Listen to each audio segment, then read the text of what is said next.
Hello বন্ধুরা, আসসালামু আলাইকুম। আজকে আমরা বাসা থেকে বের হয়েছি, আমাদের পুষ্করিণীতে মাছ ছাড়বো, এই জন্য কিছু মাছ প্রয়োজন।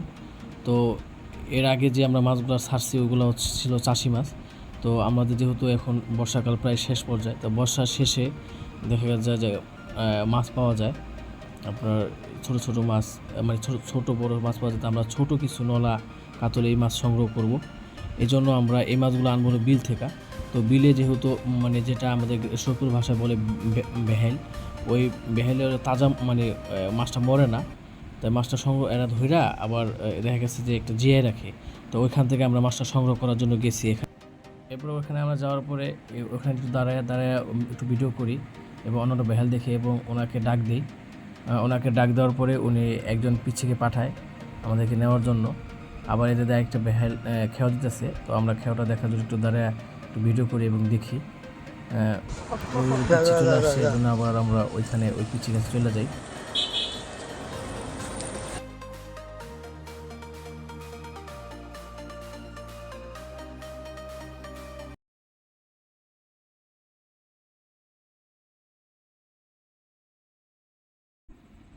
তো নৌকাতে ওঠার পরে আমি ছোটো ভাইকে বলি যে নৌকা দাও, আমি চালাই। কারণ কিন্তু নৌকা চালানো হয় না। তো আমি আবার চালাতে চালাতে নিয়ে গেলাম। নৌকাতে প্রচুর পানি ছিল, তো আবার পানি আসতে ছিল। এর ভাজে আবার একটু পানির আবার একটু ভিডিও করে নিই। তারপরে আমি নৌকা চালিয়ে এরপরে ওইখানে যাই।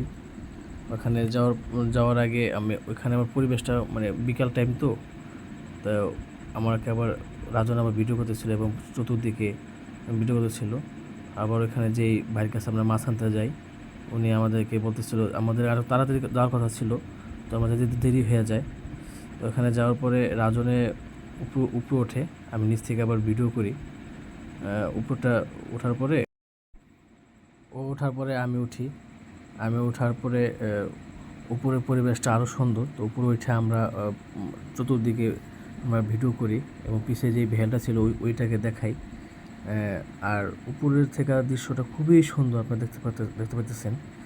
তো আবার এর ফাঁকে আবার আমার যেই যার কাছে মাছ আনতে গেছি ওনার সাথে কিছু আলাপ করলাম যে কী পরিমাণ মাছ পাওয়া যাচ্ছে। আর উপর থেকে এত সুন্দর লাগতেছিল এবং চতুর্দিকে আমরা ঘুরে ভিডিও করি কতক্ষণ, কারণ দৃশ্যটা দেখার চেষ্টা করতেছি যে উপরটা পর থেকে কত সুন্দর লাগছে। আমি ওই ভাইয়া বলি, ভাই আমি একটা খেয়াও দিই। তো উনি রাজি হইল। তারপরে আমি একটা খেয়াও দিলাম। তো আসলে এটা খেয়াও দেওয়াটা মানে দেখতে মনে হয় খুবই মানে সাধারণ ব্যাপার, কিন্তু এটা খুবই শিক্ষণীয় একটা বিষয় আছে এবং কষ্টকর এবং খুব কষ্টকর একটা ব্যাপার। তো আমি খেয়াল দিই কিন্তু কোনো মাছ পাই না, একটা মাছও আসে না। এখান থেকে রাজন আবার আমার বলতেছে যে দেখ তোর কপালে একটা মাছ অনেকা। তো ও আবার একটু আমার একটু ঘুরে পেঁচার কথা বললো, একটু কথা শোনাইলো। তো আমি আবার এখানে নিচের থেকে জালটা আনলাম পুরোটাই, দেখি আসলেই কোনো মাছ নাইকা। তারপরে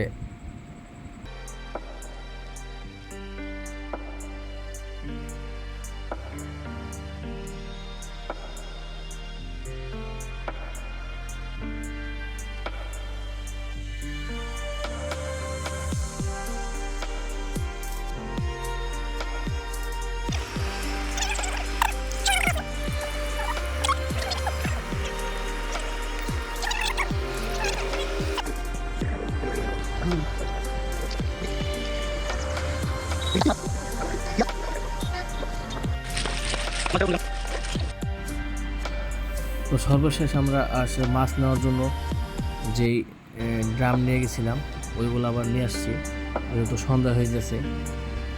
আর এই মাছগুলা উনি সকাল 9টা থেকে ধরা শুরু করছে, তাই এখন প্রায় সন্ধ্যা মাগরিবের সময় হয়ে গেছে। তো মাছগুলো কিছু মাছ আসলে মরে গেছে।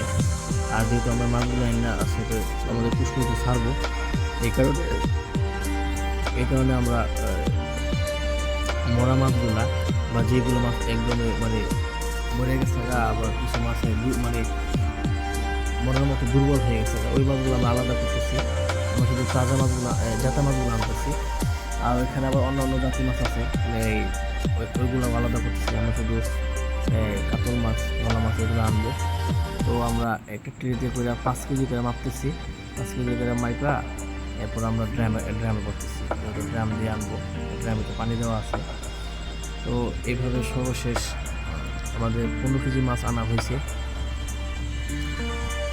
এখন আবার এই মাছগুলারে পানিটা নাড়াচাড়া করতেছে, যেহেতু মাছগুলা মরে যেতেছে, মানে এই অক্সিজেনের অভাব আছে। মাছ পানিটাও নাড়াচাড়া করলে এখানে অক্সিজেনটা পরিপূর্ণভাবে পায়, এই জন্য উনি মাছ বাঁচতেছে। আর এরপর আবার দেখি যে পিছনে একটা দেখা গেছে ওখানে প্রচুর মাছ পাইছে, কাতল মাছ, এক ঝাঁক কাতল মাছ ভিতরে দেখা যেতেছে। তো ওইখানে প্রায় 20 কেজি মতো মাছ পাইছে নাকি বলে পরবর্তীতে আমরা জানতে পারছি। যখন সন্ধ্যার পরে সাথে সাথে বিচার হয়েছে, তা আমরা আস্তে আস্তে ওখান থেকে প্রায় সন্ধ্যা পর আসছি। তাই এখানে দুইটা বেহেলে অনেক মাছ পাওয়া যায়। এটা একটা পুরো একটা চক, ওই চকের এইখান দিয়ে মাছটা আসলে নামতে হয়, যার কারণে এই দুইটা বেহেলে বেশি মাছ পাওয়া যায়। তো বন্ধুরা আমরা মাছ নিয়ে এখান থেকে তাড়াতাড়ি করে চলে আসি, যেহেতু সন্ধ্যা হয়ে গেছে, মাছ আমাদের ছাড়তে হবে। এটা মাছ অনেকক্ষণ টাইম হয়ে গেছে, প্রায় একদিনের মতো মাছগুলো মরে দিতেছে। তাই আমরা আসলে সন্ধ্যা হয়ে জায়গা, যার কারণে আমরা মাছ ছাড়া ভিডিওটা করতে পারি না। মাছ ছাড়া ভিডিওটা না করাতে আমরা এখানে মাছের যে ছাড়ছি ওই ভিডিওটা দিতে পারতেছি না। তো পরে আমরা প্রায় মাগরিবের পরে আমরা মাছগুলো আমাদের পুষ্করিতে ছেড়ে দিই। এখন কালকে সকালে দেখা যাবে যে আসলে কয়টা মাছ মরলো। হয়তো কিছু মাছ মরবে, কারণ মাছগুলো তো প্রায় এক মানে 9টা বাজে 9টা থেকে ধরা হয়েছে, এখন প্রায় মাগরিবের সময়, প্রায় একদিন গেছে। এই কারণে আমরা তাড়াতাড়ি মাছগুলো ছেড়ে দিছি। তো আমরা এখান থেকে মাছগুলো নিয়ে আসি। এরপরে কিছুক্ষণ পর আবার দেখা যায় যে পিছনে যে একটা ভেসেল আছে, ওটাতে আপনার প্রচুর পরিমাণ মাছ ধরা পড়ে। তো ওই যে মাছগুলো ধরা পড়ছে কাতল মাছ। তো এই জন্য মানে উনি আবার আমাদেরকে বলতেছে, ভাই আপনাদের কারণে আমাদের লস হইতেছে, কারণ ওনার আমরা যা থেকে মাছ আনছি ওনার ভেসেলটা হলো সামনে, আর এটা হলো পিছনে ভেসেল। তাই ওনার ভেসেল এখন বন্ধ থাকার কারণে এই মাছগুলো আসলে ওনার থেকে বের হইয়া পিছনে বেড়ে যাইতেছে গা। তাই মাসালা ভাই ওই যে যার ভেসেল উনি বলতেছে, ভাই আপনাদের কারণে আমাদের লস হইলো। তো যার কোনো আমাদের পরিচিত ছিল, যার কোনো বিষয়টা কিছু বলে নাই। তো আজকে এই ভিডিওটা আজকে এই পর্যন্তই। আশা করি যদি ভালো লাগে তো অবশ্যই আপনারা লাইক, শেয়ার এবং সাবস্ক্রাইব করে রাখবেন। আসসালামু আলাইকুম।